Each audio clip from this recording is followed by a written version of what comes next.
भनेको एउटा जिम्मेवार प्लस अर्को जिम्मेवार सँगसँगै अर्को हामी माथि भर परेर बस्ने व्यक्ति हो केटा भनेको होइन। त्यही भएर अब हामीले चाहिएको ठाउँमा पनि चाहिएको जति सुत्न पनि सक्दैनौँ, मागेको जति खान पनि सक्दैनौँ, मनले मागे जति होइन, लाउन खोजेको जति लाउन पनि सक्दैन।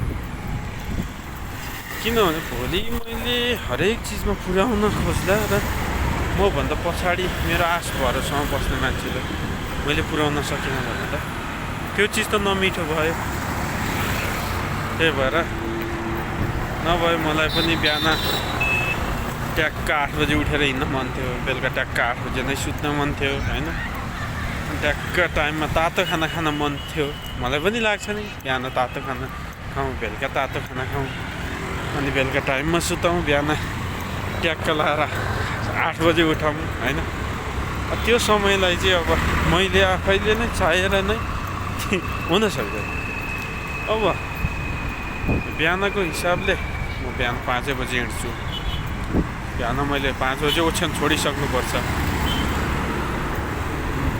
र बेलुकामा म घरको ढोकामा आइपुग्ने भनेको लगभग 10 बजी हो।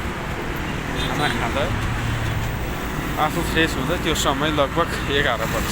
हेर्नुहोस्, यति भएन भने केटा मान्छे नै नहुने जस्तो अवस्था, केटा जिम्मेवारी नै नहुने जस्तो अवस्था हुन्छ। त्यही भएर समय अनुकूल हुन्छ, एउटै समय हुन्छ, पर्खिँदैन। त्यही भएर समयको पछि दौडिरहेको छु, तर मैले समयलाई मेरो पछि दौडाउनै सकेन। के गर्ने?